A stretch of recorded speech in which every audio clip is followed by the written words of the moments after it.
I wanted to make sure I created this video to create the awareness for other women out there who have no idea about this and to take the necessary precautions like I did. So let's get started.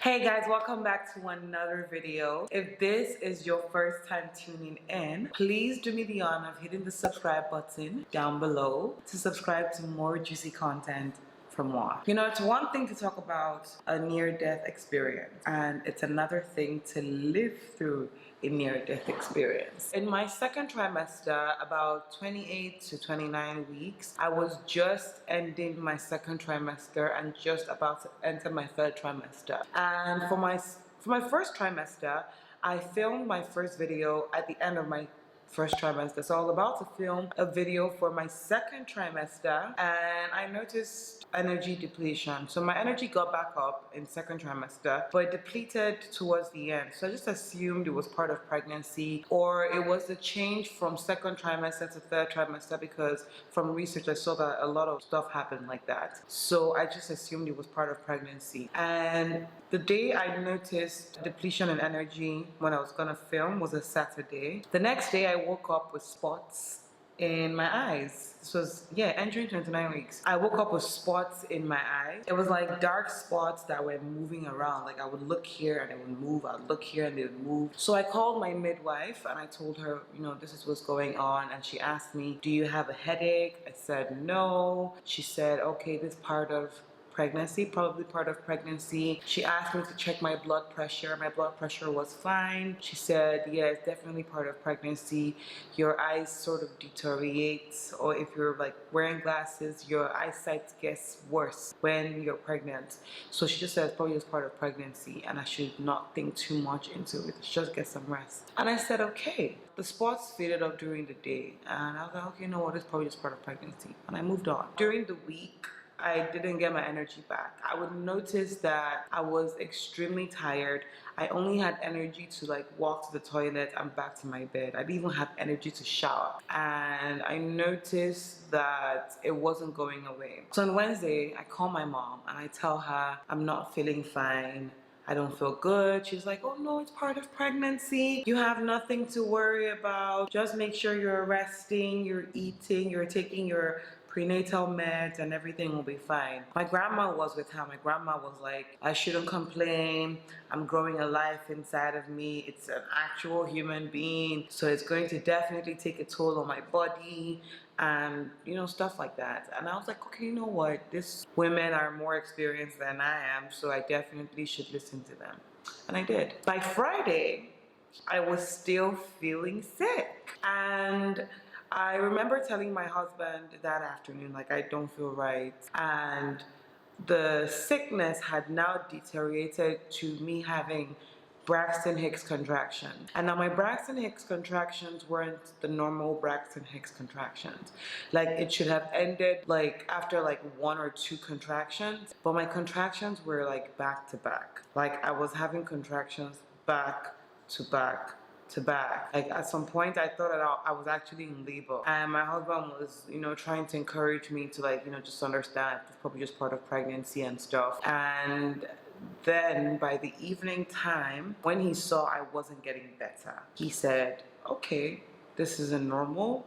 Let's go to the hospital. And we went to the hospital. Now, once we got in there, this was how I was reacting. My body had started to shake. I didn't even know I was shaking, but apparently it's part of the symptom of what I was experiencing. So I'd already started to shake or like vibrate. And the doctor came and she was like, you know, what's going on? I'm like, I'm not feeling good. Something is going on in my body. I am tired. I started to have a headache at the front of my head. So let me explain the symptoms so you understand. I started to have a headache at the front of my my forehead. I was reacting to light. So if you would put light in front of me, like you would turn on the lights in the living room or in the bedroom, I would react negatively towards it. Like I would be yelling at you, that it would give me a headache, or it would add to the headache I already had. Then I was nauseous, I was throwing up, I was having contractions, my body was aching, and yes, I was shaking, constantly shaking. So the doctor was like, okay, you know what? We are going to run some tests. We're going to run some blood tests and check your urine. I'm also going to watch you overnight because you don't look like good.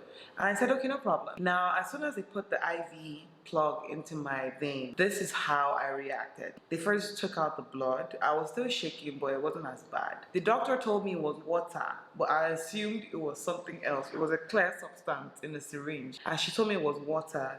But in my mind, I'm like, water shouldn't have made me react this way. Now let me tell you how my body was vibrating. As soon as she plugs it into my hand, I start to vibrate like I was shaking the chair I was on. I was shaking it. I told her, something is wrong, something is wrong, something is wrong. I don't feel good, I don't feel good. As I was saying that, I was having contractions, and she was like, we also need to check your baby to see if you are actually dilating, to see if you're having a preterm contraction or early contraction, or a preterm labor. Yeah, that's the right word. I'm trying to remember what she was actually saying. But yeah, she was like, that we need to check that. I'm gonna put you in a room.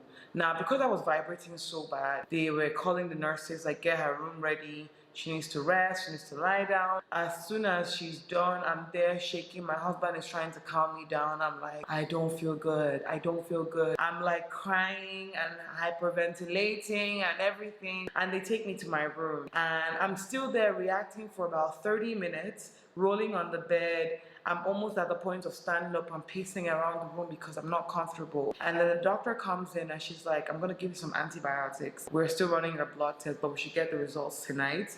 Your urine test will come back tomorrow. And I said, okay, no problem.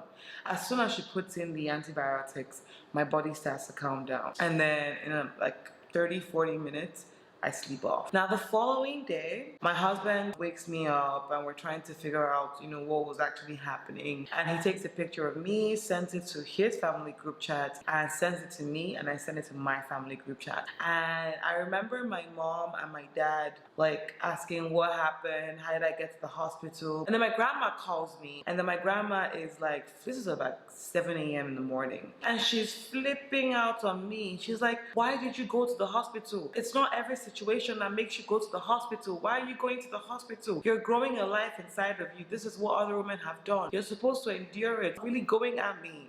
And I'm like, I understand this, but I wasn't feeling good. Should I have stayed back at home and then not knowing what was going on? I couldn't sleep, I couldn't eat, I was throwing up everything. It didn't make any sense to me. The only way I'm eating right now is through the IV. And she was so upset. She's like, you know what? Your mom is coming to come and see you today, and you guys will talk. And I said, okay, no problem. Now, after everything, my doctor comes into the room, and at this point, my husband had already gone to go shower and get me breakfast. And my doctor comes into the room and she's like, oh, how are you feeling? And I'm like, I'm good. And she's like, okay, that's good. That's good. I need to ask you something. And I'm like, what? She's like, where did you get sepsis from? And I'm like, sepsis? From where?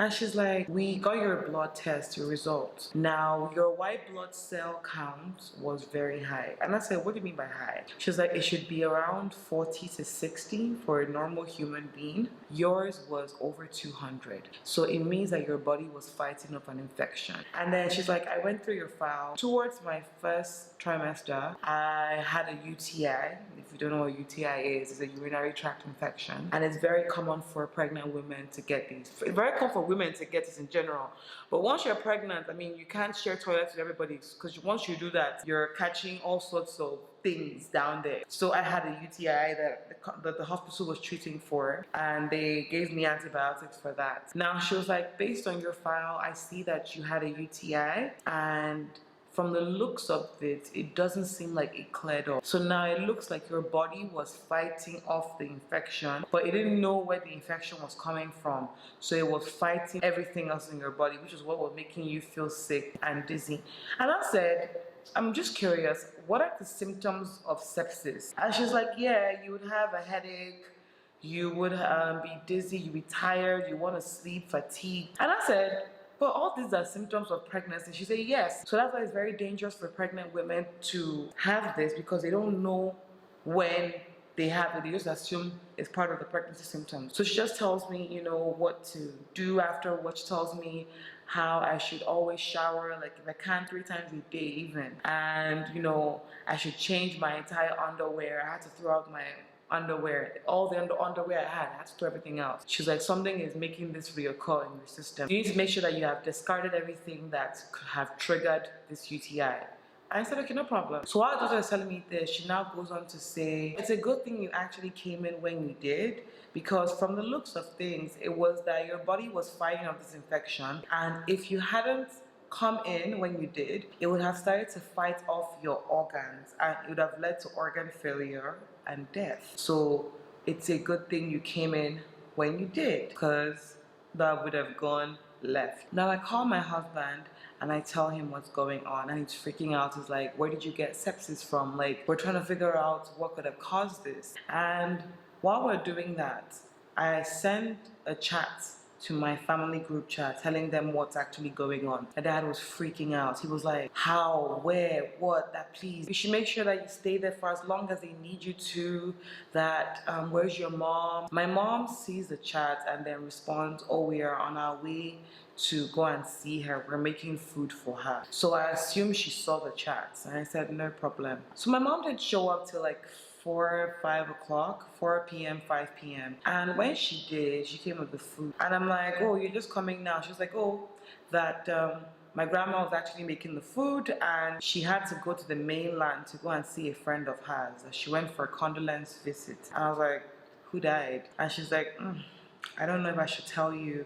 I'm like, what? Tell me what happened. She's like, mentions one of her friends' names, and she's like, yeah, I know her. She's like, her daughter just died. I'm like, how? And she's like, for the past 2 years, the girl has had about 4 miscarriages, and she just got pregnant, and she was 5 months pregnant. So what happened? They were like, oh, the girl had been complaining about feeling sick and stuff like that, but they just assumed it was part of pregnancy. And then one day, I think a day or 2 days before I got to the hospital, the girl just collapses, I think in the office or in the house or something. She collapsed or fainted, and then they rushed her to the hospital. And when they got to the hospital, she started to have organ failure. Like, they were like, as they were trying to treat one organ, the other one was failing, the other one was failing, the other one was failing. Eventually, she died. The baby died. They told the girl's mom that she went into septic shock. And my mom is like, okay, trying to console her friend and everything, because someone just lost her daughter and her grandchild. And my mom is like, she now opens her WhatsApp group chat and she's going through the family message, and then she sees that I just told her I had sepsis. And my mom is like, the fear that went through her body was alarming. She's like, I'm seeing my friend that her daughter just died of sepsis, and my daughter is in the hospital for sepsis. What am I doing here? So she tells her friend, and she quickly rushes out of the woman's house, and then she rushes back home to get my food and come and meet me. So I tell my mom, you know, the doctor said that if I hadn't come in last night, I would have had organ failure. Like, my white blood cell count was so high, I could have had organ failure by this morning or today. And my mom is like, you know, apologizing and everything. And I just started to think about it in general. And this is more or less the reason why I wanted to film this, because I needed to make that awareness or create that awareness. There's a lot that goes into pregnancy that a lot of our mothers, our grandmothers, our aunts, there's a lot that they don't tell us, and there's a lot that we're supposed to keep quiet on. And I feel like in my situation, I got lucky. Had I listened to what everyone was telling me about, oh, it's part of pregnancy, I wouldn't be here today. I'm more or less glad I took my intuition. I'm not saying that the other person wasn't fortunate enough, but I'm just saying in general, I feel as women, we should always listen to our intuition. We should not listen to what everybody else is saying. If you as a woman, you're pregnant, you're carrying your child, and you feel this is not right, or something is currently wrong with my situation, I need to ask for assistance, I need to speak to a doctor or a midwife or a nurse,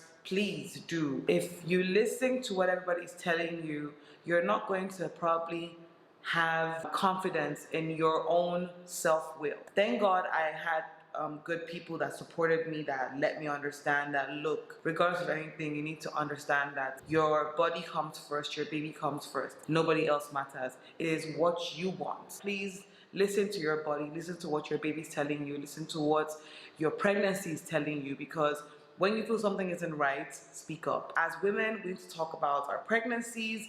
We need to create a norm where women are confident to share their pregnancy journey. It's not always a situation where we have to keep it hush hush. Thank you for watching this video. I hope it was very educative to you. I want you guys to learn from the experiences that I share on here so that you don't make the same mistakes that I made, and you learn from them, and you also get to share on your own experience. If you've also faced something like this or experienced something like this, you can definitely leave a comment down below or send me an email if you feel you want to have a one-on-one conversation with me about it. But thank you for watching my video. Please don't forget to hit the subscribe button down below, join the community, and keep watching.